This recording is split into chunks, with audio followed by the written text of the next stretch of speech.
Hello, lovelies. I come to you from a extremely windy and very horribly chilly, grey, miserable day in London. It doesn't look like it's raining, but the wind is absolutely insane. So this week, I've reached back for some of the cozier perfumes, and then I've had like a one specifically I think of as spring perfume.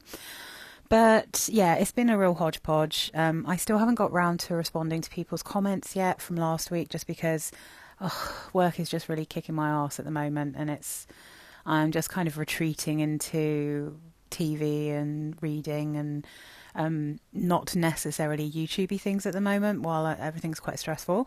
I am fine though. I do have to have a crown soon, which is going to suck. And a load of blood tests and all kinds of things. You know, just when you get older, you've just got to deal with health matters all the time. So anyway, that is me. And that is why you'll also see a couple of little comforting babies here. I'll start with one of my classics. I mean, I feel like every fortnight I'll wear something from this range normally. Just went for the original this time. We don't really need to talk about it. You know I love it. Loads of people love it.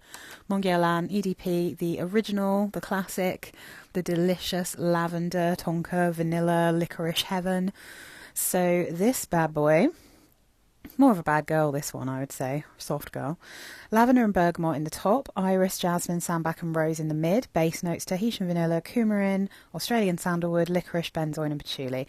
It's cozy, it's sweet, it's really comforting to me. I just really love this perfume. There's like very rarely a time that I don't want to wear it. So that's an easy one. And then let's talk about this guy. So this, oof, kind of leaking at the top actually. Now I smell it on my hands even though I'm wearing something totally different. So I went out, I had an appointment and I was like, I've just got to rush out and do this thing. And then I realised I hadn't put any perfume on before I left, which is not normal for me. But as I said, my brain's a bit all over the place, slightly mush at the moment. So I reached into my bag where I've got lots of little kind of sample sizes in there. I just keep a bunch of the little sample size perfumes in there of some of the stuff I've already got in my collection. So as soon as I was looking in there, I was like, this is the one I want to wear. So Lolita Lempicka, this is the Mon Premier version in this angular bottle. It doesn't normally have a green lid. This is just a lid I took from something else because this was a tester bottle, probably why it's a bit leaky now. You can see from how much sweetness and vanilla and tonka there is in this that it's changed colour. It's got this beautiful kind of deep yellow colour now. It was completely kind of clear at first. So Mon Premier, as far as I can understand, when Lolita Lempicka went vegan and I think they lost the rights to their bottles, I think this is the version that they came back with that was supposed to replace the original, but it doesn't smell entirely like the original, so then they got the rights back to their original bottles and now have Le Parfum, which is a vegan version of the original perfume. This one is incredibly similar. You can totally tell they're both the Lolita Lempicka, if you see what I mean. But, excuse me, Mon Premier is sweeter, more syrupy, a little bit less maybe, I would say it's a little bit less complex than the original, but therefore also slightly less challenging than the original. I think this one has much more praline and much more cherry and a little bit less of the licorice star anise situation. This one I think is sweeter, more syrupy. Like I said, it feels less green, less foresty. Not that Lolita Lempicka is green and foresty, but it does have this kind of midnight fairy tale forest feel about it. This one I think is a little bit more kind of girly and a bit cuter, like the younger sister, if you see what I mean. So there's cherry, star anise and ivy in the top, mid notes of licorice, violet, orris and amaryllis. Base notes of praline, vanilla, tonka bean, musk and vetiver. So yeah, if you like cherry, if you like praline, so this has like an slightly almondy sweetness to it. If you don't mind licorice, then this will be safe. If you kind of like Lolita Lempicka, the original, but it's a little bit too licorice heavy, you might like this one better because I think there's less of the spiciness and more of the syrupy sweetness and more of the fruitiness. You've still got the violet, you've still got the tonka vanilla. It's lush. So I really enjoyed wearing that. I was really glad I sprayed it on.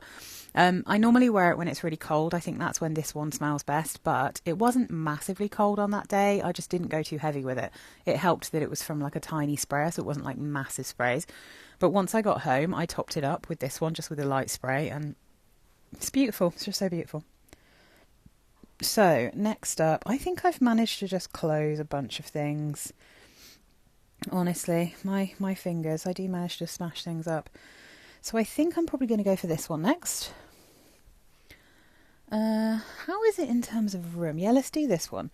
So this was my working from home day, and I just haven't worn this one for a while, so I decided to try it out again. And so my feelings about this. This is Pure Fantasy from Britney Spears, and this was the kind of weird... Gosh, it's glowing, isn't it? I'm just trying to see if you can actually see what it says. Let's just let it glow. Let's just let it be insanely glowy. So the thing with Pure Fantasy is probably quite difficult to get hold of. Well, it wasn't really in the UK, but maybe in other countries. Because... I don't think it was supposed to be released. I don't think it was ever officially released. It took quite a while to come up on Fragrantica. But this one just kind of started appearing on the grey market in the UK last year. So I bought it when I was doing my Britney Spears perfume range review. And I think this is just a really elevated version of the original Fantasy. I think this one's much nicer than the original Fantasy. It's a vanilla bomb. Also got that cupcakey feel, but it definitely still has that Fantasy profile in there. It's just not quite as obvious as obviously the original Fantasy.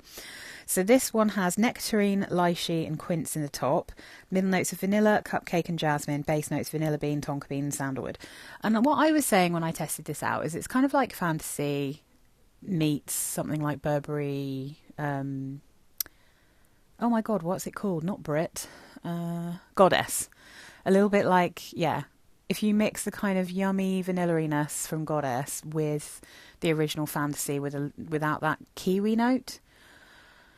So I really like this. I think it's really good. But the effect it had wearing it was me thinking I should have just put Goddess on. Or in my case, I should have just put Angham on from Lattafa. Because what I enjoy about it is that kind of creamy vanilla-y feel that you get. And what I don't love about it is the actual Fantasy smell. I think in terms of having something that has a little bit of that Fantasy profile, I much prefer Fantasy Sheer. And so I'm not sure, especially if we end up being able to buy our own place and we move, I think probably Pure Fantasy won't make it. I think I'll probably declutter this one, especially because it's a little bit of a rarer one. And I think if I'm going to wear it and just wish that I'd put on Angham, then I should just wear Angham. I've got a massive bottle of that. And it's really easy to get hold of, you know, and it's affordable. It's not rare. So yeah, I'm thinking about this one. I might have to try it again in warmer weather because I think when I first got it, it was slightly warmer and I did quite like it then. And this time I wore it and I was like, it's okay, but it's not like a favourite of mine or anything. But it has been colder. So I'm probably going to give it one more try. And then if I don't love it or if it makes me want to wear Angham again, then I'll just wear Angham and I'll pass this one. So then we can talk... Oh my God. I've been just thinking about this one for weeks and then I was finally like, well, just wear it then. Oh my God, I love it. Oh, I love Stella Pop. I love Stella Pop. Thank God I've got myself a little backup of this baby. Love Stella Pop. One of my favourites. One of my top 10 for life. Beautiful tuberose, violet, tomato leaf, sandalwood perfume. There's also quite a lot of mandarin in it. So it's tomato leaf, green mandarin, violet leaf, and then mid notes of tuberose, frangipani, violet, base notes, musk, sandalwood, and cedar. And this is one of those that, depending on, I don't know, probably the time of month or my mood, definitely the weather, where I'm wearing it, I get different things from it. I always get a bubblegummy kind of Barbie doll smelling tuberose and violet. I always get those. I always get the sandalwood and the musk. But sometimes I get more of the mandarin. Sometimes I get an obvious tomato leaf. So you get a little bit more of that greenness, that freshness. And sometimes, and that's the case this time, I got more of the frangipani. So I had this a little bit more of that kind of beachy, buttery floral just kind of poking through. And I love this perfume. If you can still get it anywhere. If you're in the UK, I know Direct Cosmetics had it. They've got tester bottles for a really affordable price. That's where I got my backup from. But I just think this is such a good perfume. It's such a shame that the Stella McCartney perfumes were all discontinued. Hopefully one day they'll bring them back. But I absolutely love this. So I loved wearing it. It always makes me feel very feminine, but also quite fun, because I think it's a fun perfume. So let's do, next up we're going to go for one that I was just kind of craving. This I think was on the weekend again, because I don't wear this one out a huge amount, just because I smell so many people wearing different interpretations of this particular profile. Oh my god, it's so good though. Oh, it's so sweet, so sweet. Guess Seductive Red. I love this perfume. It makes me really happy. I think it's totally lush. It's just a beautiful perfume, and it is that Baccarat Rouge 540 profile, but it's cherry and almond, so it's fruitier. It doesn't have the medicinal smell. It doesn't have the tarry, aromachomical smells, but it's very sweet. This has cherry, almond and pink pepper in the top, and then the mid notes are cherry blossom, violet and magnolia, and the base notes vanilla, tonka bean, sandalwood. I feel like you get all the top notes and all the bottom notes. I don't get a huge amount of pink pepper though, which is good because I don't love pink pepper. And then in the mid you get that cherry blossom and violet, definitely. I'm not really getting magnolia, but I definitely get a slight effervescent fizziness from the violet, and then a lovely kind of gentle spring florally feel from the cherry blossom. But the main thing is the cherry and the almond. It's syrupy, it's sweet, it's very girly, but it does still in a weird way have that Baccarat 540 thing, which is also it's kind of like a non-coconutty version of something like Cloud. So if you like Cloud, you probably would like this, unless you don't like cherry. It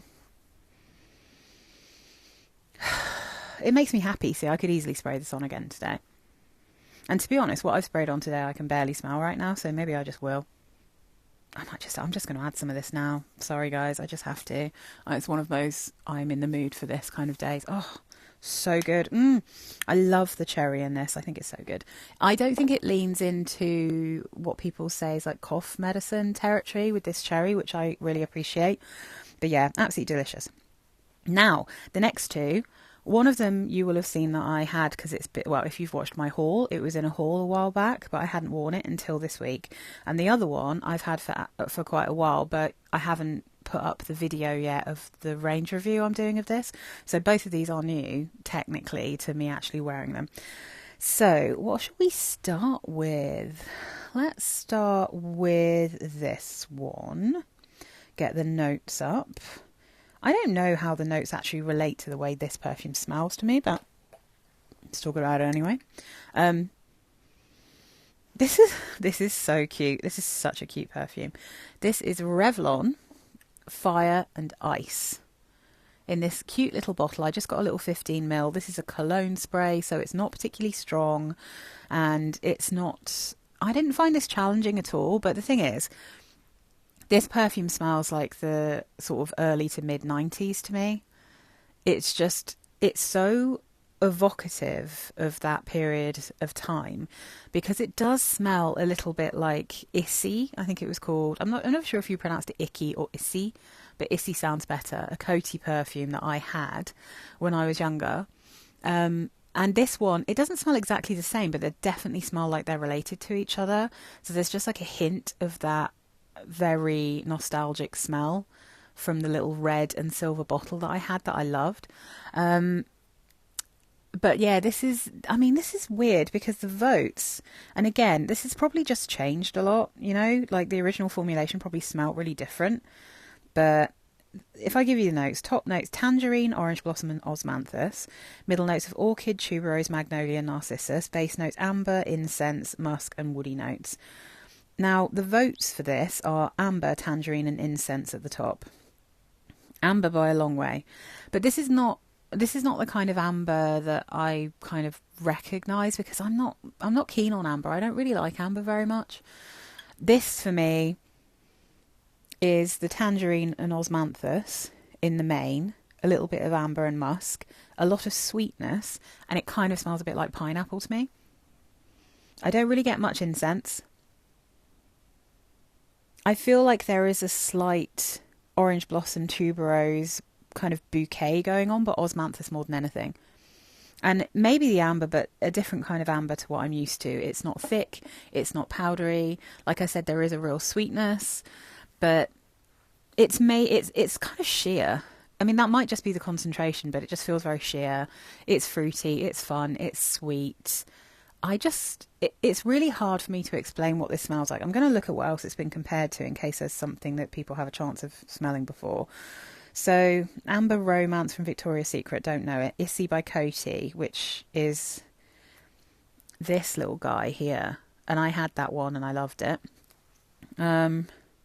Cherry Vanilla. I'm not really getting cherry from this. Like I said, it kind of smells like pineapple to me, which is weird. But Amarige Marriage. Okay, not smelt that one. Venezia 2011 from Laura Biagiotti. Maybe. Immense Pour Femme from Jean-Louis, is that Schaeffer? Again, I've not smelt a lot of these, so there's a Jennifer Aniston one called Lux, apparently. Dalal by Al Rahab, I don't remember that smelling like this. I feel like that one smells, is that the one that smells like apples? I have had a little oil of that I've tried. Roberto Cavalli, Serpentine, so exclamation by Coty. Not really, not for me, but I mean, it smells like that era. It smells like that time in perfumery. Do you know what I mean? So I really like this. I'm really glad I got it. I really enjoyed wearing it. I don't think I need more than this because it's not one I think I'm going to crave. But when I put it on, I was totally transported back to my little box room, you know, in my hometown with my desk that had like a couple of Avon perfumes and a bunch of Coty perfumes. You know what I mean? Like, it reminded me of that time. So it was really fun to wear. I really enjoyed it. I like it. Highly recommend it. Super affordable and just a lovely perfume. And then, so you will see it at some point. I bought a bundle on eBay of these Shay and Blue pen sprays from someone who looked like they'd literally had them in a bag for ages, and they were like, a lot of them are a bit messed up, but the perfume's inside all good. This one actually doesn't look like it's in too bad nick. This was one of my favourites. I think I won't talk too much about them as a house or a range because that video will be out soon. But this is Shay and Blue Black Tulip. So Shay and Blue, I think, are a British company, pretty sure, maybe even London company. And Black Tulip was one of the ones I was already really interested in just because, well, let me read you the notes. So top notes, cyclamen and snowdrop, middle notes of plum and tulip, base notes, white chocolate and woody notes. So I really like this perfume. I am having a struggle with it because I think the woods in here are kind of bitter, and I was worried that it was that tarry aroma chemical, but it definitely isn't the one that bothers me because the woods calm down a little bit, I think, the longer you've had them on, which is the opposite to whatever kind of ambroxany, super amber hell that tarry aroma chemical is. But the plum and the white chocolate in this are delectable to me, like delicious. I love the white chocolate in this perfume, and I think the plum is so scrumptious. And it's not particularly juicy, it's a little bit rich. This is like a really nice ladylike perfume. And it is funny because from the sprayer, I get a lot of the wood. But on my skin, it's plum white chocolate tulip with a little bit of the wood, and the wood calms down and the white chocolate gets creamier and sweeter. And I just think it's lovely. I really like it. I think this, for me, I wore it to work and I enjoyed it, but I was feeling a little bit like, I wonder if maybe if I just went a bit stronger with this would be a really good special occasion perfume, like an event perfume, because it does smell perfumey and it does smell quite grown up, but it's also sweet and I think maybe a little bit sexy, this one. I think this perfume's a bit sexy. I like it. I'm really glad I've got it and will be keeping it. But yeah, I think maybe this is one that I'll just wear on like occasions, you know, and plus it's such a good size, these little 10 mils, such a good size to like put in your bag. So yeah, Shay and Blue Black Tulip I quite like. I'm going to just check now. I'm just making this look a bit more... Yeah, that's nicer. I'm going to see if it's been compared to anything, because I don't really know what to compare this to.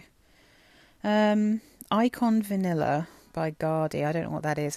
Noel au Balcon from Atat Libre d'Orange. I haven't smelt that one.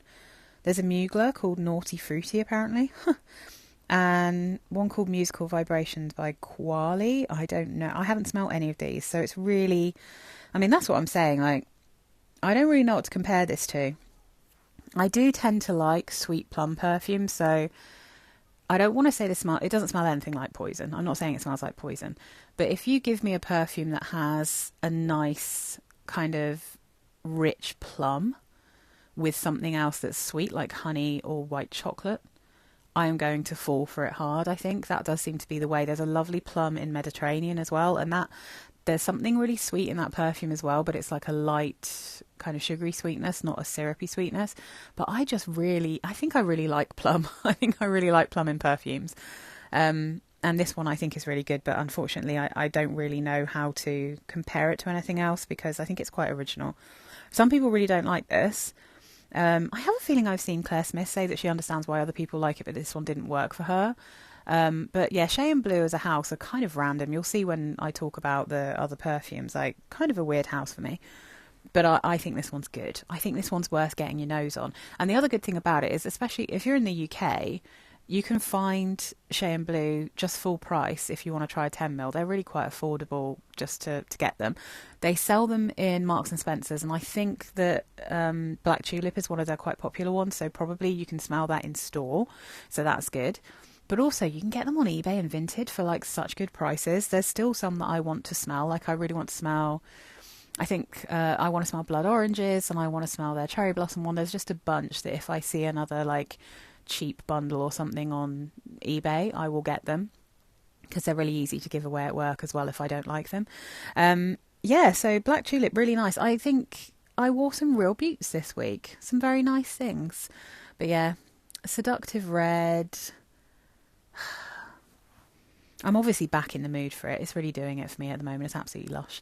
But yeah, anyway, guys, thank you for listening to me babbling on about perfumes. Let me know if you've got any of these. Let me know if you really love or hate any of them. Let me know what you've been wearing recently. Let me know how your year's going so far. It's been a weird one so far for me, but things can only improve, I feel. And yeah, thanks so much for watching. There should be something else fun up soon. I hope that you liked my last video. I think it was the more expensive perfumes for work.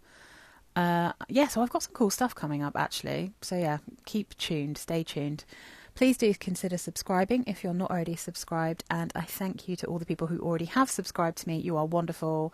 Thank you so much. I'll be back again next Sunday with the next lot. Bye.